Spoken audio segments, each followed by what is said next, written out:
你被女友10万块卖到了缅北，即将被嘎腰子的时候，突然觉醒超雄系统，叮！恭喜宿主获得无敌神力，装备无限子弹 AK 一把，全身360度无死角覆盖防弹背心。你顿时心头一喜，你一定要活捉电炸园区老板，让他也尝尝被人殴打电击甚至嘎腰子的滋味。随着系统话音落下，你顿时感觉全身闪过一道暖流，感觉全身都有用不完的力气。你当即挣脱束缚你的铁链，从床上一跃而起，3拳2脚干倒压着你准备嘎腰子的医生。旁边负责镇场子的打手立刻掏出电棍朝着你捅了过来，你忍不住冷哼一声，之前就是这伙混蛋不停的电击你，让你痛不欲生。可现在你觉醒了超雄系统，全身坚不可摧，力大无穷，对付这些大手还不是如碾死一只蚂蚁一般简单。果然，因为有了全程360度无死角防弹背心，10几根电棍击在你身上，你完全没有任何反应，丝毫都不觉得痛。打手们顿时大惊失色，吓得全身颤抖，当即转身就要逃跑。你二话不说抢过电棍，狠狠地捅在他们身上，霎时间凄厉的惨叫声冲天而起，差点震碎你的鼓膜。当初笑容张狂地看着你在电击下颤抖的打手们，现在痛得鬼哭狼嚎，眼泪鼻涕一大把，想要求饶都说不出话来。你欣赏够了他们的丑态后，便掏出 AK 对着他们一顿突突。曾经高高在上掌控他人生死，把人命当作草芥一般的打手和医生们，瞬间变成了一滩烂肉。你心中的怒意稍稍消散一些，但是这只不过是餐前的开胃菜，毕竟这些打手和医生不过是听人命令行事的小喽啰，真正的幕后黑手才是罪魁祸首。你心中的怒气翻涌不息，你要复仇，你要把这些电炸园区的老板全部都送来打腰子，让他们也尝尝你曾经经受过的痛苦。你现在可是全身360度无死角全方位防御，还有一把无限子弹的 AK 当武器，别说是绑架园区老板了，就算是想踏平整个缅北也不在话下。你当即冲出房间，朝着园区门口冲了过去。这里的保安正无聊地打着瞌睡，突然听到轰隆隆的脚步声，保安们瞬间都惊呆了，这是地震了，还是有一个军队过来了？保安们瞬间清醒过来，全都扛起枪，警惕地看着声音传来的地方。他们只看到黑压压的一片烟尘向着这边飞速靠近，等离近了才看清楚，本以为是数量极其强大的军队在飞速靠近，却没有想到只是你一个人而已。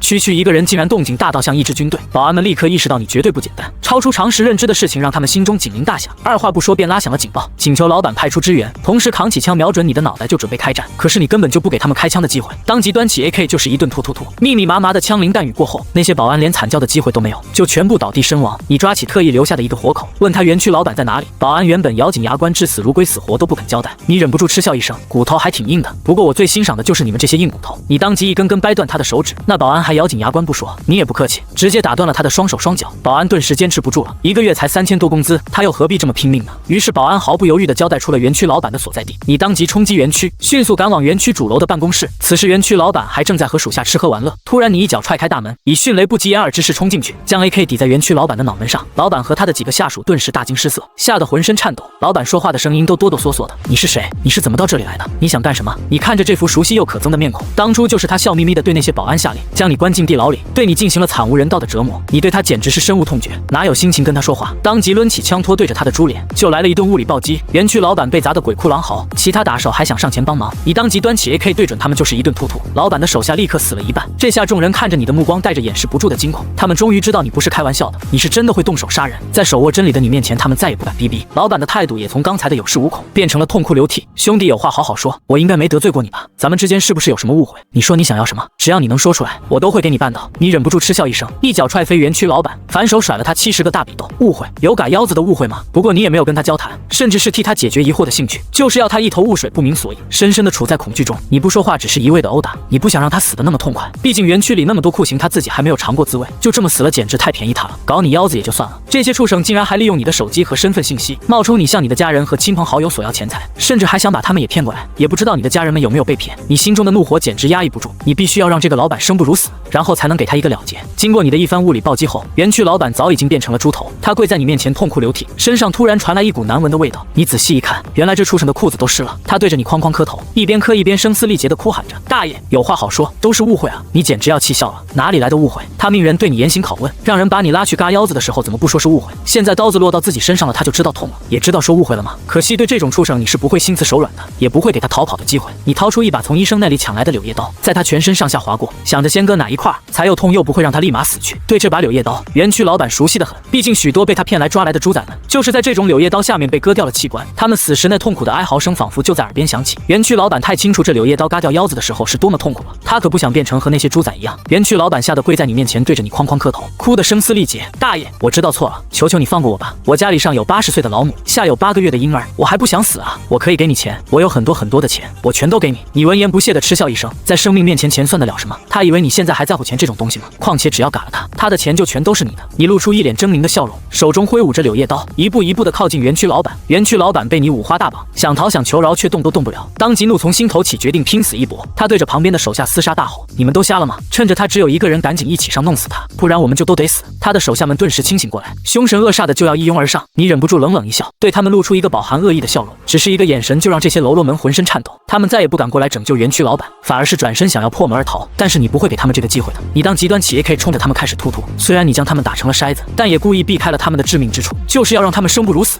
这些喽啰们躺在地上，全身血流不止，疼得他们鬼哭狼嚎，想要自我了结都没有力气。这样的哀嚎声对你来说无异于悦耳的音乐，你忍不住露出一副享受的表情。可园区老板这个始作俑者却是吓得脸色铁青，全身止不住的颤抖。你笑眯眯的看向他，现在没有人来打扰你们了，终于轮到园区老板了。园区老板欲哭无泪，发出绝望的哀嚎声：“不要啊，大爷，饶了我吧，我知道错了，求求你放过我吧。”可是你很清楚，他不是知道错了，他只是害怕了而已。如果求饶有用的话，那他当初为什么不放过苦苦哀求的你？还有那么多被他杀害的无辜之人，以及被他骗得倾家荡产的同胞们，你可不会内妖好心，对一个黑心浪费的刽子手心软。想起他是怎么折磨你，用你的身份来冒充你，来欺骗你的家人和亲朋好友的，你顿时怒火直往头顶冲。只是普通的折磨已经不足以消灭你心中的仇恨。你当即询问系统有没有什么适合你现在使用的技能之类的。叮，恭喜宿主完成新手任务，斩杀10名电诈园区小喽啰，奖励技能庖丁解牛。技能效果：使用庖丁解牛时，可以让对方全程保持清醒，眼睁睁地看着自己被分解。听到系统这么说，你顿时心头一喜，这正是你现在最需要的技能。你当即使用技能庖丁解牛，手中的柳叶刀仿佛有生命一般，在园区老板的全身快速划过，一寸一寸地将它分解，肌肉、血管、神经、骨头，一点一点地被你割下来扔在脚底。园区老板想晕都晕不过去，只能眼睁睁地看着自己一点一点地变成零碎。剧烈的疼痛将他整个人全部笼罩，除了惨叫，他再也给不出其他反应。他撕心裂肺的惨叫声响彻了整个园区。此时的他已经没有精力再怨恨你，也想不起来要报复你，他只剩下对你的苦苦哀求：“大爷，求求你给我一个痛快吧！”可是你面无表情，手上的柳叶刀丝毫都没有停下。你就是要让他尝尝你曾经受过的痛苦，让他明白什么叫做死也是奢望。在你庖丁解牛的超绝技术之下，园区老板的惨叫声渐渐变得微弱，直到最后只剩下痛苦的嘶吼。他总算是如愿以偿的晕厥过去。可是你还没有满足呢，当即拎起一盆辣椒水狠狠地浇在他身上，瞬间又响起一阵惨绝人寰的惨叫声。就在你还在思考着要如何继续折磨园区老板的时候，地上躺着的一个小喽啰拼着一口气偷偷摸出手机，向园区老板的哥哥发送了求救信号。园区老板的哥哥鲁大强才是这个园区的真正幕后老板，他手中有数量庞大的雇佣兵，而且装备精良，就连坦克装甲车也有，在缅北称霸一方，好几个园区都是他的地盘。而此时的你早已经发现了这个小喽啰鬼鬼祟祟的动作，但是你并没有阻止。这些援军来的越多越好，坦克大炮算什么？现在的你强得可怕，你就是要把整个园区全部拔除。按照时间计算，距离援军赶来还有1个小时，那你现在就不能让园区老板死去，而且对方人多势众，单打独斗你会很吃亏。于是你拖着要死不活的园区老板，以他为人质，将园区里的保安、打手、程序员以及被骗来的诈骗人员全部都召集在一起。众人看着人不人鬼不鬼的园区老板，看向你的目光带着掩饰不住的恐惧，所有人都缩在一边瑟瑟发抖，恐惧的气氛在空气中蔓延，大家都是一脸惶恐，不知道自己接下来要面对什么。你对着众人发表演讲：我和你们一样，也都是被骗来这里的，差点被人嘎掉腰子，但是我们不能认命。今天我们聚集在这里，就是要让这些祸害过我们的人全部都付出代价。听到你充满杀气的话语，有些人精神一振，双目中露出仇恨的目光，有些人则是面如死灰，瘫倒在地。你当即命令众人被骗来的受害者排成一个 S 型，园区的工作人员包括保安、打手排成 B 型。众人犹豫了片刻，开始缓慢的移动。有人想要蒙混过关，你毫不客气的举枪对准那人开始一顿突突，直接将他打成筛子。在那人凄厉的惨叫声中，众人吓得瑟瑟发抖，再也不敢试图蒙骗你。他们不了解你，不明白你是个什么人，但是你的行动让他们深深的懂得，试图欺骗你的人不会有好下场。可是很明显，这世界上的蠢人还是多。你一眼就看到了混在受害者队伍里的一个光鲜亮丽的女人，她深深的低着头，浓密的长发将她的脸遮盖得严严实实，但是你一眼就能认出她是谁。你当即伸手指向她，冷笑一声：你给我过来。女人顿时全身剧烈的颤抖起来，脸色苍白，眼泪忍不住的落下，脚忍不住的向后移动。你简直要被气笑了，居然还想跑，当你还是以前那个傻子吗？你二话不说举起 AK 对着她的脚边一阵突突，子弹擦着身体划过，让那女子吓得忍不住发出尖叫声。你不耐烦的抱怨一声：我再说最后一遍，赶紧给我滚过来。死亡的威胁让女人不敢再违抗你的命令，只能低着头硬着头皮走到你面前，却是连看都不敢看你一眼。你二话不说反手甩了她一个耳光：怎么，你还有脸跑？当初把我骗到缅北的时候，你不是很会演吗？我还没有找你算账，你以为你能跑得掉？没错，你眼前的这个女人不是别人，就是当初把你骗到这里来的那个女朋友。柳如烟哭得梨花带雨，楚楚可怜的看着你：北哥，求求你放过我吧，我也不是故意想害你的，我也是被人胁迫的。你意味深长的挑了挑眉：被人胁迫？被谁？难道是园区老板罗二强吗？柳如烟闻言眼前一亮：没错没错，就是罗二强威胁我，我要是不把你骗过来的话，他就要挖掉我的腰子，还要把我剁成碎块喂鱼。我也是太害怕了，你这么爱我，你肯定也舍不得我死的，对不对？你只觉得讽刺。这个女人毫不客气的就将你拉入了命运的深渊，但是直到现在她对你都没有一句真话。她以为你还是以前那个满心满眼都是他，无论他说什么都会相信的傻小子吗？你是不是以为鲁二强已经死了，死无对证，你就能胡编乱造的骗我了？柳如烟满脸委屈的看着你，一副你不相信他的负心汉的表情，你忍不住嗤笑一声，转身一脚踹在园区老板鲁二强的身上。喂，有人说是你逼迫他骗我来缅北的，你怎么说？剧烈的痛苦让鲁二强短暂的清醒过来，闻言怒不可遏地瞪着柳如烟，破口大骂：我认得你，你这个贱女人！明明是你主动要爬上我的床，为了争宠还主动说你有一个很有钱的男朋友，你可以把他骗过来，现在居然把屎盆子都扣在我头上，你当老子是好惹的吗？闻听此言，柳如烟大惊失色，她万万没有想到鲁二强都快被解剖成零件了，居然还活着，这下可好，甩锅没甩成，反而更加深了你对他的仇恨。柳如烟扑通一声跪在你面前，抱着你的大腿苦苦哀求：北哥，你饶了我吧，我错了，我真的知道错了，可是我上有身边的母亲，下有还在上学的弟弟，我也是迫不得已啊！你没好气的一脚将他踹开，你迫不得已，你委屈，那我呢？我被你骗来这里，差点被人嘎了腰子，生不如死，还有那些被你骗光了家产、倾家荡产的同胞们呢？谁来同情他们？你话音刚落，S 队伍里的一个男人突然冲出来，指着柳如烟破口大骂：就是你，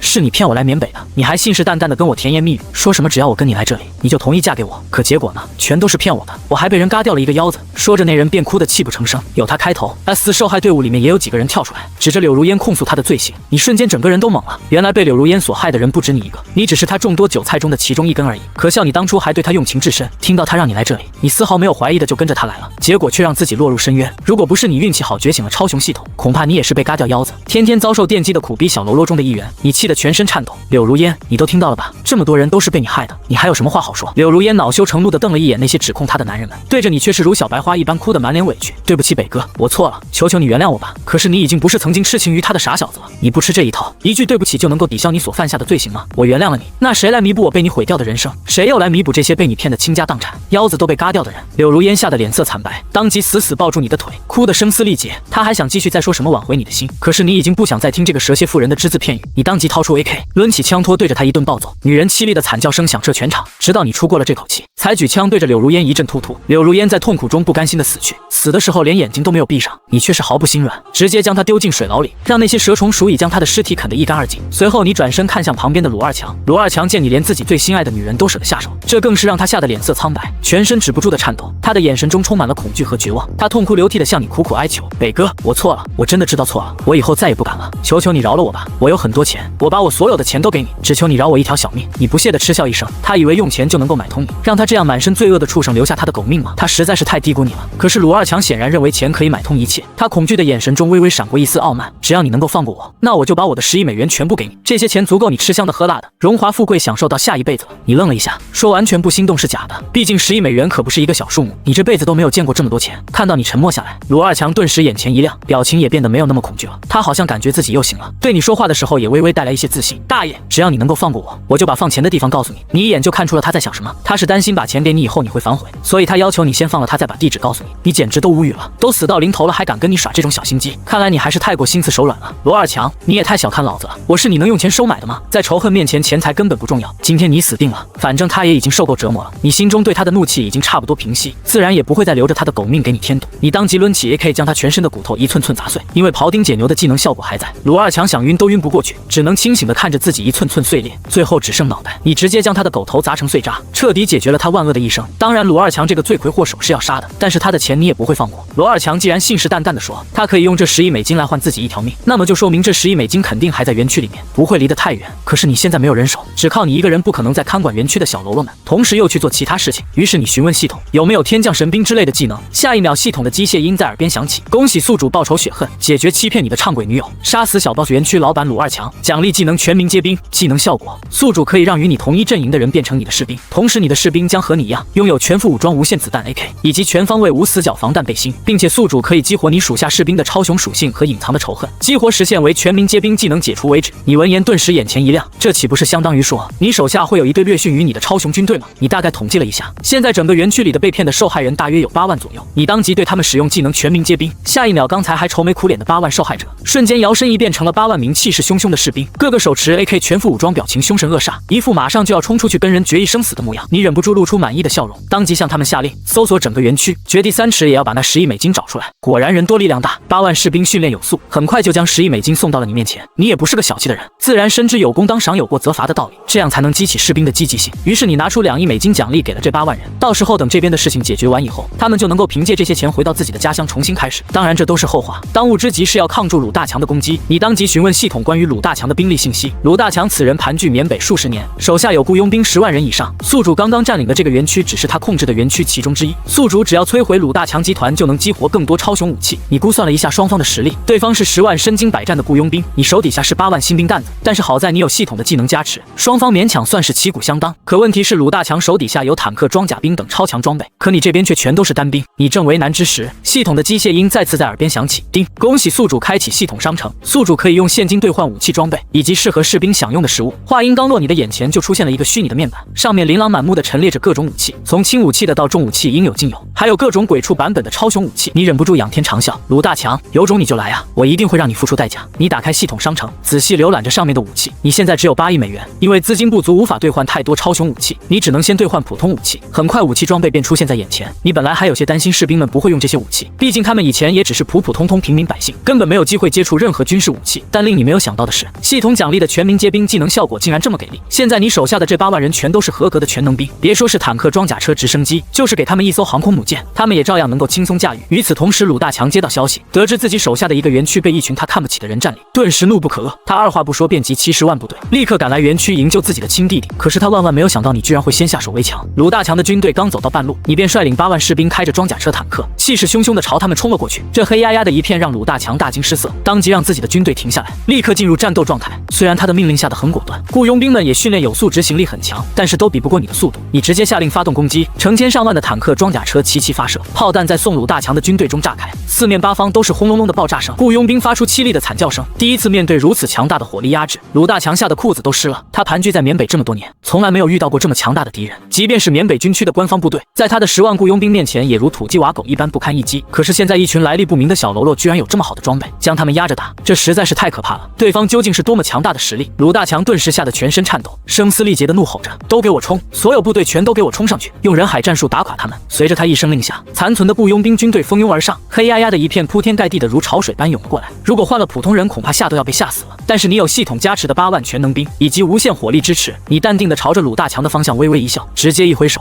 下一秒成千上万的炮弹呼啸而至，将雇佣兵全部都炸成了飞灰。鲁大强顿时吓得面如死灰，心中充满了无限的绝望。完了，这一下全都完了，他的人死伤殆尽，而敌人却连一丝皮肉伤都没有。这样实力悬殊的战斗还怎么进行下去？就在这个时候，副官突然急匆匆地跑了过来：“老板，我们赶快跑吧！我已经命人在后方建立了防御堡垒，只要我们躲进堡垒里面，任他兵力再强大，也不是那么容易可以攻进去的。”鲁大强闻言眼前一亮，二话不说，立刻爬上装甲车，屁滚尿流地逃回了防御堡垒中。而就在他身后不远处的园区，早已被他抛到了脑后。你并没有急着追赶鲁大强，而是先带领8万士兵占据了这个园区。这个园区是鲁大强手下最大的一个园区，是他手中资金的重要来源。园区里的保安平时面对被骗来的受害者们，是如同洪水猛兽一般凶恶的存在，但是在你的装甲车和坦克等重型武器面前，他们就渺小的如同蝼蚁一般，轻松的就被你碾碎。你控制了整个园区，园区里的9大老板却不甘心，他们是鲁大强手底下势力最强大的9个管理层，平日里他们高高在上，在园区里肆意折磨杀人，简直是黑心烂肺，无恶不作。面对你的攻击，他们竟然还想反抗，你也毫不客气，二话不说就下令发射。一时间轰隆隆的爆炸声不绝于耳，很快整个园区就变成了残垣断壁。9大高层也被吓破了胆，跪在你面前瑟瑟发抖。曾经无恶不作、气焰嚣张的刽子手们，在你面前如同小鸡子一般。控制了这些具有反抗意识的管理层之后，你当即命人把园区里所有人都聚集起来。现在这个园区已经被我控制了，识相的就赶紧把钱都交出来，我可以赏你们一具全尸。9大老板闻言怒不可遏，指着你破口大骂：“你算什么东西，也敢对我们大呼小叫？你知道我们是谁吗？我们可是鲁大强的手下，若是你敢动我们一根毫毛，老大他一定会带领10万雇佣兵把你们碾成渣渣。怎么样，怕了吧？你简直都要被逗笑了。所谓的10万雇佣兵，就是刚才被你炸得鬼哭狼嚎的那些损货吗？鲁大强自己都被你吓得躲进了他的防御堡垒里，连园区都放弃了。这些鲁大强手下的喽啰们还敢在你面前叫嚣，简直是不知死活。你也不惯着他们，当即命人把他们抓起来暴揍一顿。9大老板被打得鬼哭狼嚎，可他们还是死鸭子嘴硬，因为他们有恃无恐。鲁大强就是他们最坚强的后盾，只要鲁大强手下的10万雇佣兵还在，那么他们迟早有一天会打回来。你当即拉着他们站在窗边，看着远处那满地的血肉模糊的尸体，告诉他们这就是让他们有恃无恐的那10万雇佣兵，现在都已经在你的铁甲洪流下变成了一滩烂肉，就连他们的老大鲁大强都被你吓得逃跑了，早就放弃了这个园区。9大老板这才意识到大事不妙，顿时吓得跪倒在你面前：“大爷，我们错了，我们以后再也不敢了，求求你饶我们一条小命吧，我愿意把我所有的钱都给你，只求你不要杀我。”此时你在他们的眼前宛如一个杀神，只要一个眼神就能让他们心惊胆战，全身颤抖，生不起丝毫跟你对抗的心思来。可是，一切都晚了，早知今日何必当初？他们做下的那些罪孽，并不会因为他们几句简单的道歉就能够抵消的。你命人把他们带下去，关在地牢里，好好的招待他们一番，让他们也尝一尝曾经被他们迫害的那些受害者们的痛苦。随后，你又让人清理整个园区，调查清楚哪些是受害者，哪些是为虎作伥的伥鬼，而哪些是电诈区员工。很快结果就出来了，你当场将电诈区的工作人员人员全部就地处死，而无辜的受害者们则是被你使用了全民皆兵技能。这次你的士兵们又增加了5万，你带人试探性的攻击过鲁大强的防御堡垒，可是对方也不是吃素的，防御堡垒十分坚固，非常难攻破，不是一朝一夕能够剿灭的。但是你也不着急，当即带兵回到园区，命人将2个园区都处理干净，之后这2个园区就当做你们的大本营，负责为你的13万士兵提供后勤保障，以此来支持你之后的持久战。毕竟你手下可是有13万士兵，这么庞大的军队体系，如果没有系统性的后勤支持，恐怕要不了多久就会从内部开始分散，根本坚持不到你复仇的那一天。你一项项命令安排下去，很快你的部队就进入了有条不紊的稳定发展之中。现在局势稳定下来，你才终于有机会想起自己的家人。你已经被女友骗来缅北5天了，前4天都是在暗无天日的地牢中遭受折磨，今天好不容易脱离危险，你对家人的思念再也掩饰不住，你当即拨通了爸妈的电话，可是接电话的却是你的妹妹。妹妹在电话里哭得泣不成声，哥哥你失踪的这几天，家里每天都会接到几10通索要赎金的电话，爸妈倾家荡产砸锅卖铁，把钱都打过去了，可是还是没有凑够他们要求的金额。着急忧伤之下，爸妈病倒了，现在已经住进重症病房，急需手术，可是家里现在1分钱都没有了。你闻言心痛如绞，都是你不好，你错信了柳如烟这个贱人，结果不但害了自己，还害了自己的家人。好在你今天刚刚围剿了鲁大强的园区，搜刮出来50亿现金，你现在最不缺的就是钱。你当即安慰妹妹不要怕，哥哥现在在国外赚了很多钱，我马上就把钱打回去。挂断电话后，你立刻带着10人小队赶往市区，来到银行，想要把钱打给家乡的父母。谁知银行经理却满脸歉意地告诉你，不能帮你转账。你顿时怒不可遏，顾客是上帝，你是来这里取钱转账的，又不是来要饭的，凭什么不能转？银行职员是一个漂亮的华夏国小姑娘，她满脸惊慌地四处看了一下，趁着没人偷偷提醒你，先生你快跑吧，缅北的银行都被那些园区背后的势力所控制，除了这些园区的工作人员以外，他们根本不会随意给人取钱转账。刚才的经理肯定是拿你的卡去调查你的身份了，一旦被他发现你的身份有问题，肯定会把你抓起来送回那些园区里去的。你闻言愣了一下，没想到连银行这样的庞然大物都是那些园区的爪牙。你仔细地观察着面前的小姑娘，发现她身上有衣服都遮掩不住的伤痕，伤痕密密麻麻的，即便她穿的工作服遮掩得严严实实，还是露出了一丝端倪，可以想见她曾经遭受了多少折磨。可是即便身处地狱之中，小姑娘看到身为同胞的你还是冒险向你示警，你心里感动至极，当即安慰她不要害怕，你放心，今天我一定会把你救出去。小姑娘顿时眼眶中蓄满了眼泪，不敢置信地看着你，真的吗？你真的能救我离开吗？你淡定的点点头。就在这个时候，银行经理回来了，身后还带着一群彪形大汉，他指着你大喊道，就是他，他手里拿的卡是园区9大老板之一的，虽然不知道他是怎么偷到这卡的，但是他是华夏国的人，肯定有问题。那彪形大汉闻言露出一个狰狞的笑容，就凭你一个小喽啰，居然敢从园区逃跑，真是吃了雄心豹子胆了，今天老子就好好的教训教训你。说完，彪形大汉便一拥而上，拎着电棍朝你攻了过来，你却是纹丝不动，只是淡定的挥了挥手。身后的10名士兵立刻冲上前，举枪便开始突突，10几名彪形大汉猝不及防，没想到你一个从园区逃出来的小喽啰，竟然拥有这么强大的火力值，于是他们毫无防备之下便领了盒饭。枪击声震慑住了在场的所有人，银行经理满脸惊恐地看着你，忍不住发出凄厉的惨叫声，来人啊，快来人啊，这个园区里逃出来的华夏国人要造反了，他居然杀了斯瓦达老板的保镖，你们快把他抓起来。你见状不屑地嗤笑一声，根本懒得跟这些人废话，直接掏出 AK 对着他们开始突突，不到3秒钟时间，保安们就死伤一片。银行经理见势不妙，知道自己刚才的告密一定会被你记恨，恐怕会小命不保，他眼睛一眨，突然看到了躲在旁边瑟瑟发抖的小姑娘，顿时眼前一亮，趁着你的注意力都在保安身上的时候，他直接一把将小姑娘抓了过来，掏出手枪抵在她的头上，对着你大声喊道，放下武器，束手就擒，不然的话我就打爆她的头。小姑娘害怕的差点哭出来，可还是强忍着眼泪，故作坚强的让你快点跑，对不起，都是我连累了你，你别管我了，你快点走吧。斯瓦达老板是个心狠手辣的地头蛇，你刚刚杀了他那么多手下，如果你真的落在他手里的话，一定会生不如死的。见小姑娘自己都自身难保了，却还是不想连累你，你心中更加感动，自然不可能丢下她独自逃跑，当即将 AK 交了出来表示投降，反正 AK 是系统发给你的，只要离开你身边，系统就会在不引人注意的情况下将 AK 收回，不会对你造成任何影响。见你乖乖投降，银行经理顿时欣喜若狂，直接用小姑娘做人质威胁你，跟着他一起去见斯瓦达老板。你来到了银行背后的别墅里，可是你并没有见到斯瓦达老板，只有斯瓦达老板的助理，他眼神轻蔑地俯视着你，竟敢从园区里逃出来，还来到我们斯瓦达家族的地盘上肆意妄为，你小子活腻了是不是？你闻言冷笑一声，直接一拳砸在他脸上，用行动告诉他，老子就是肆意妄为了又怎么样？助理顿时恼羞成怒，他可是斯瓦达老板的心腹，谁见了他不是毕恭毕敬的，从来没有人敢这样对他。助理当即一声令下，四面八方立刻冲出来一群全副武装的彪形大汉，他们手里都握着重型机枪，虎视眈眈地看着你。助理当即得意地冷哼一声，竟敢在老子面前耀武扬威，现在知道老子的厉害了吧？我给你一次机会，立马跪下来向老子磕头道歉，否则我就直接将你打成筛子。你一脸嘲讽地环视一拳，就这些烂番薯臭鸟蛋，也敢在我面前逼逼赖赖，不给你点颜色看看，你还以为我是病猫呢？你当即对着身边的士兵挥了挥手，士兵当即拿出手机打了个电话，助理却是满脸不屑的哈哈大笑，这里可是斯瓦达家族的地盘，我们老板手底下有上万人马，就你们这区10几个小喽啰也敢在我面前放肆？可是他话音刚落，外面就传来了轰隆隆的响声，仿佛地震一般。助理吓了一跳，还没明白发生了什么事情，500名全副武装的士兵就破门而入，端着 AK 将他们团团包围，只等着你一声令下就能将他们打成筛子。助理整个人都吓懵了，全身控制不住的颤抖。你到底是谁？怎么会有如此强大的兵力？你反手一耳光抽在他脸上。我是谁？不是你能问的，你没资格跟我说话，赶紧把你们老板叫出来，否则老子就将这里夷为平地。助理整个人都快吓哭了，他意识到你不是他以为的小喽啰，而很可能是他无法撼动的强大存在。此时的他恨不得穿越回几分钟之前，狠狠地抽死那个作死的自己。可是现在后悔也来不及了。助理哆哆嗦嗦地拿出手机，通知了自己的老板。挂断电话之后，你便毫不留情地让人将在场的所有人都处理掉，反正他们也都是助纣为虐的刽子手，死了也是罪有应得。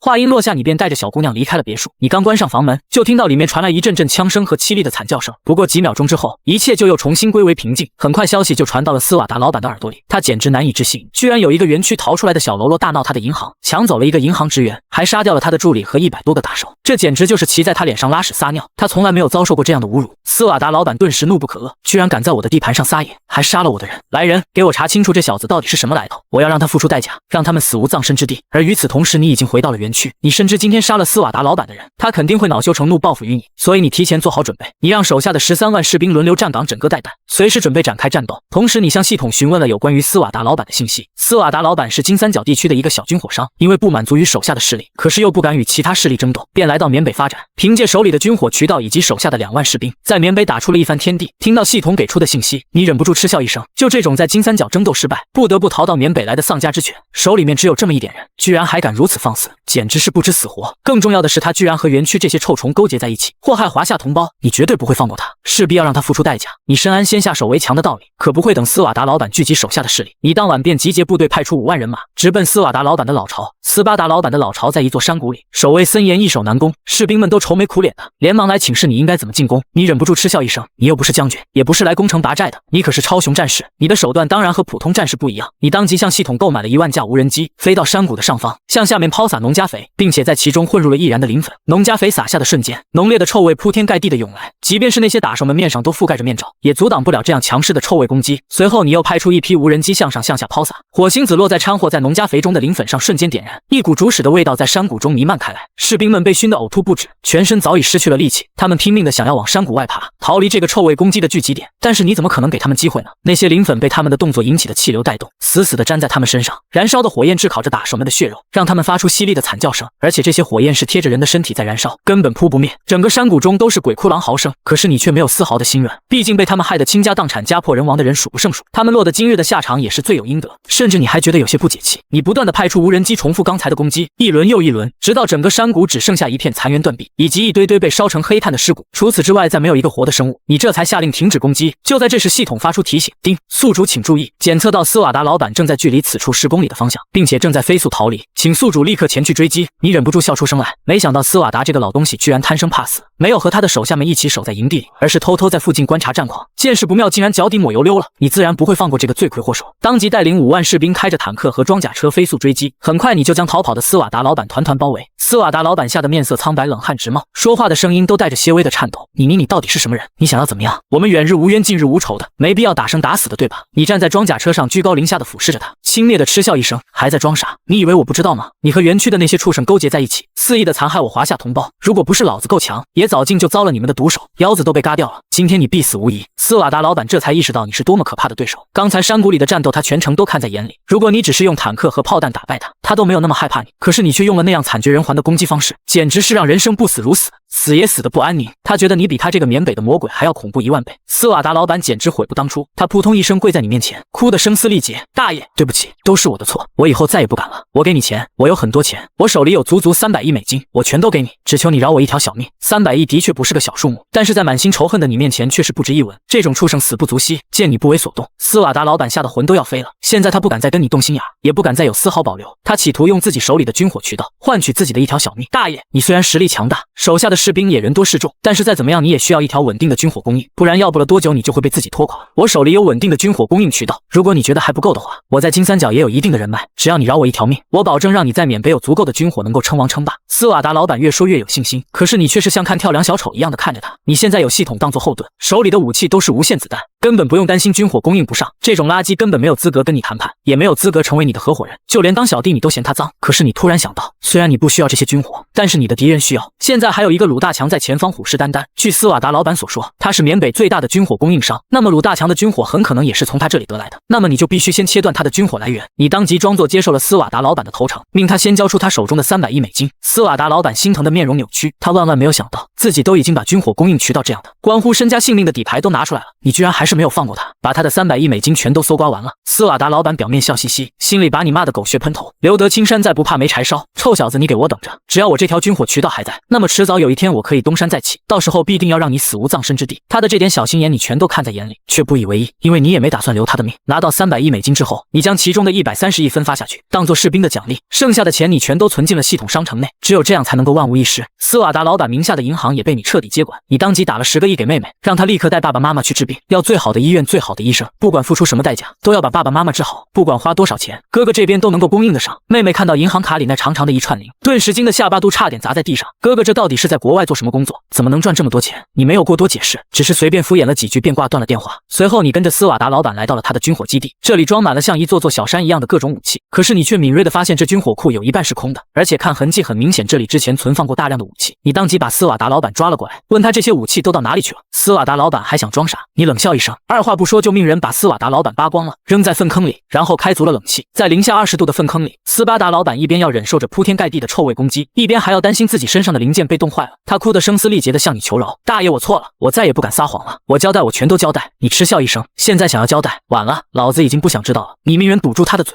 然后让10个人轮流对他进行物理感化。斯瓦达老板痛得鬼哭狼嚎，他后悔的肠子都青了。现在别说是让他交代军火的去向，哪怕是让他刨自己的祖坟，他都不会有半点犹豫。你这才取出他嘴里塞的臭袜子，老子耐心有限，只给你一次机会，但凡有半点欺瞒，我保证让你求生不得，求死不能。斯瓦达老板已经吓傻了，害怕的跪在地上哐哐磕头，一边磕一边老实交代，那些军火是被一个叫鲁大强的园区头目带走了，听说是要围剿一个胆敢他反抗的华夏人。说完他仿佛想到了什么一样，大惊失色的看向你，你微笑着点点头，肯定了他的猜测。没错，你就是鲁大强想要杀死的那个反抗者。通过查看斯瓦达老板给出的交易数据，你大概能够了解到，鲁大强现在手里拥有足够的武器设备，即便是你这样的超雄部队，想要彻底将他剿灭，恐怕也要付出一些代价。你脑中快速的思索着，可是就在这个时候，鲁大强居然带人偷袭了你的大本营。虽然你手下的10几万士兵因为有系统给予的全方位无死角防弹背心保护，并没有受到什么致死伤害，但是你兑换的那些装甲车、坦克、直升机之类的武器设备全都被炸成了碎片。鲁大强得意地指着你叫嚣：小子，别以为你打赢过我一次就可以骑在老子头上拉屎撒尿，我告诉你，这缅北是老子的地盘，没有人可以得罪老子，凡是敢不听我话的人全部都得死。话音落下，鲁大强便一声令下，让雇佣兵军队展开全力攻击。他本以为你会吓得瑟瑟发抖，如丧家之犬一般狼狈逃跑，可是令他万万没有想到的是，你非但不害怕，反而忍不住笑出声来，面上的嘲讽之色毫不掩饰。天堂有路你不走，地狱无门你闯进来，老子可不是什么将军元帅，而是超雄战士。之前用这些装甲车、坦克、直升机跟你们对战，只不过是想速战速决，早点回家。谁知道这些人给脸不要脸，非得逼你暴露本性，动用实力。你当即跟系统兑换了几万台智能机械狗，将狗头的模样模拟成鲁大强之前被你炸死的那些雇佣兵的模样，一边唱着找朋友，一边冲进雇佣兵军队中。一旦发现雇佣兵的踪迹，便会扑上去，抱着雇佣兵一顿猛亲。雇佣兵从来没有见过这么猥琐的进攻方式，瞬间都懵了。就在他们还没来得及反应，机械狗亲吻他们的时候，舌头上竟然喷射出大量的浓硫酸，瞬间一阵惨叫声响起，无数雇佣兵被化为血水。其他雇佣兵见状大惊失色，立刻冲着机械狗开枪射击。可令他们没有想到的是，机械狗被子弹击中的瞬间便会爆炸开来，大量的浓硫酸四处喷溅，瞬间又收获了一大批惨叫声。更多的雇佣兵痛得瘫倒在地，鬼哭狼嚎，早已失去了行动能力。鲁大强惊得目瞪口呆，当即下令撤退。可是你怎么会给他们这个机会呢？打了你的人就跑，世界上没有这么容易的事情。机械狗在后面疯狂的追击，鲁大强见状立刻下令舍弃速度较慢的坦克和装甲车，全部上了速度较快的大卡车，机械狗的速度自然就追不上了。可是你也不着急，你的手段可不止这一点，你又向系统兑换了无人机以及一批只有 0.1 克重量的铝制蝴蝶。无人机带着一批批蝴蝶快速的冲到雇佣兵车队的上方，像是天女散花一般抛洒下来，闪烁着蓝色光芒的蝴蝶美轮美奂，让这些即便在狼狈逃跑中的雇佣兵都忍不住为之惊叹。就在这片刻的目眩神迷中，蝴蝶仿佛有自我意识一般落在士兵的身上，紧紧地贴住他们的身体。下一秒，蝴蝶身上洒满的磷粉迅速被体温点燃，火焰呼啸而起，包裹住雇佣兵。不到1分钟的时间，整个车队就被熊熊大火包围，雇佣兵们凄厉的惨叫声直冲云霄，简直是听者流泪，闻者伤心。而整个攻击前后不过1分钟，距离鲁大强下撤退命令的那一刻，也不过是3分钟而已。可是就是在这么短的时间内，雇佣兵剩余的人数竟然又减去了一大半。鲁大强整个人都傻了，他万万没有想到自己身为缅北各大园区幕后的最大老板，那些园区里面折磨受害者的各种恶毒刑罚，